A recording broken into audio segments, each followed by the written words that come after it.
എൻ്റെ അച്ഛനും എൻ്റെ അമ്മയും എല്ലാം ഭരതമ്മാവനാണ്. വലതുകാല് വെച്ച് അകത്തോട്ട് കയറും മക്കളെ. ആ മാമൻ്റെ കുഴിനകത്തെ വലതുകാല് വെക്കാനല്ല പറഞ്ഞത്, പരിക്കകത്തോട്ട് കയറാ. നഖത്തിൻ്റെ കണ്ണി പറഞ്ഞു.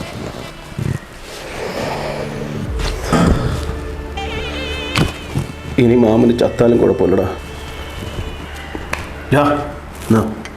വേണ്ടേ 36 വയസ്സായി, കാര്യമൊക്കെ ശരിയാ. എന്നൊരു ആക്രാന്തം ഒന്നും കാണിച്ചേക്കല്ലേ. പാലല്ലേലും പണ്ടേ എനിക്ക് ഇഷ്ടമല്ല, ഞാൻ പതുക്കെ കുടിക്കുന്നത്. പാല് കുടിക്കുന്ന കാര്യമല്ല പറഞ്ഞു. ആ പെൺകൊച്ചിൻ്റെ അടുത്ത് അനാവശ്യമൊന്നും കാണിക്കില്ലെന്ന്, നമ്മുടെ കുടുംബത്തിൻ്റെ അന്തസ്സുകളാണ് ചെയ്തത്. അതൊക്കെ ഞാൻ എന്തെങ്കിലും നോക്കിക്കോളാം. മാമൻ്റെ ഏറ്റവും വലിയ ആഗ്രഹമായിരുന്നു നിന്നെ ഒരു പെണ്ണിൻ്റെ കൈ പിടിച്ചേപ്പിച്ചിട്ട് കണ്ണടയ്ക്കണമെന്നുള്ളത്. എന്നാൽ മാമൻ എവിടെയെങ്കിലും പോയി കണ്ണടക്കി, ഞാൻ ഈ കഥ ഒന്ന് അടച്ചോട്ടെ.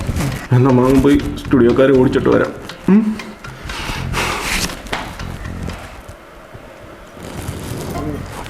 മാമന് ചേട്ടൻ പറഞ്ഞാൽ ഭയങ്കര ജീവനാണല്ലേ. മാമൻ്റെ ഏറ്റവും വലിയ ആഗ്രഹമായിരുന്നു എൻ്റെ കല്യാണം. മാമൻ എപ്പോഴും പറയും എന്നെ കല്യാണം കഴിച്ചിട്ട് മരിച്ചാലും കുഴപ്പമില്ല. പറഞ്ഞു വിട്ട് മാമൻ എന്താ ഇതുവരെ കല്യാണം കഴിക്കാത്ത? പറഞ്ഞാലോ കൊച്ചാട്ടൻ എന്താ ഇതുവരെ കല്യാണം കഴിക്കാഞ്ഞേ? മോനല്ലാണ് ഇവിടുത്തെ കരദ്രോഹം പ്രസിഡന്റ്. മോനോടായതുകൊണ്ട് ഞാൻ പറയാം, കൊച്ചാൻ്റെ ജാതകത്തിൽ ഒരു പ്രശ്നം ഉണ്ടായിരുന്നു. 21 വയസ്സിന് മുമ്പ് കല്യാണം നടത്തണം, ഇല്ലെന്നുണ്ടെങ്കിൽ പിന്നെ 85ാമത്തെ വയസ്സിലുള്ള എനിക്ക് മാലയോഗം. 85ാമത്തെ വയസ്സിലാണ് മാലയോഗം അല്ല റീത്ത് യോഗം ആയിരിക്കും. ഈയടാ എന്തൊരു കോമഡിയാടാ. ഞാൻ നിൻ്റെ കൂട്ടൊന്നും അല്ല. കൊച്ചാട്ടൻ ആരാന്ന് പറഞ്ഞോടാ. പൂമ്പാറ്റ തേൻ കുടിക്കും പറക്കും. ഹലോ പൂമ്പാറ്റേ, ഓരോന്ന് പിടിപ്പിക്കുന്നോ? എന്നാടാ ദ്രാവകം വന്നോ വാതകം വന്നോ എന്ന് വെച്ചാ? എടേ കള്ളാണോ കഞ്ചാവാണോ എന്ന്? അയ്യോ ഞങ്ങൾ പാവം ദ്രാവകമാന്നേ. എന്നാ ഓക്കെ. ഇപ്പോഴത്തെ പിള്ളേരെല്ലാം വാതകമാണ്. ഇനിയിപ്പോൾ എൻ്റെ ചെറുക്കൻ്റെ കല്യാണം കഴിഞ്ഞു, ഇനിയിപ്പോൾ ഞാൻ എന്തോ നോക്കാനാ? ദ്രാവകമെങ്കിൽ ദ്രാവകം, വാതകമെങ്കിൽ വാതകം. അങ്ങനെ 36 വർഷം കാത്തിരുന്ന എൻ്റെ ആദ്യ രാത്രി ഇന്ന് ഇവിടെ. അതിന് രാത്രിയായില്ലല്ലോ, പകലല്ലേ? ഐ എം സോറി, രാത്രി വരെ കാത്തിരിക്കാനുള്ള ക്ഷമ എനിക്കില്ല. ഞാനിപ്പോൾ വരാവേ. പെട്ടെന്ന് തോന്നി ഒരു അത്യാവശ്യ കാര്യമുണ്ട്. കാരണം ഈ സമയത്താണോ അത്യാവശ്യം? എടാ നിങ്ങളുടെ ഭരതമാമൻ പന്നായിപ്പാലത്ത് നാറ്റിച്ചാടി ആത്മഹത്യയെ. അയ്യോ മാമനോ? ഇതാണോടാ നിന്റെ കല്യാണം കഴിഞ്ഞ് അങ്ങേര് കണ്ണടയ്ക്കും എന്ന് പറഞ്ഞുകൊണ്ട് നടന്നത്?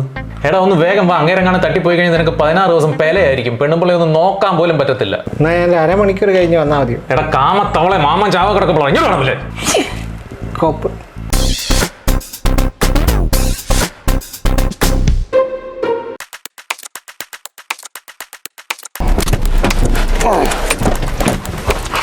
എടാ സൂക്ഷിച്ച് പോയി ഇറങ്ങടാ.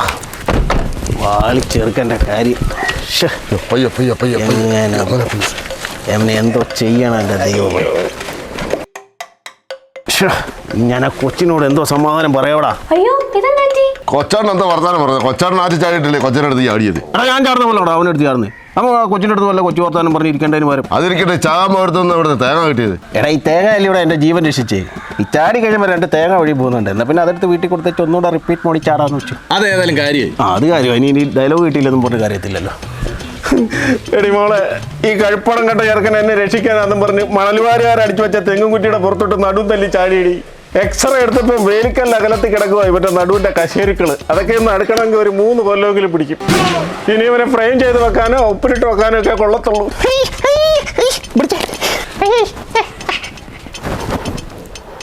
ഹായ് ഞൊട്ടാൻ വരാല് തേങ്ങായും ഉണ്ട്. ഇവനെ വറുത്തരച്ചൊക്കെ ഇവന് ഭയങ്കര ഇഷ്ടമാണ്.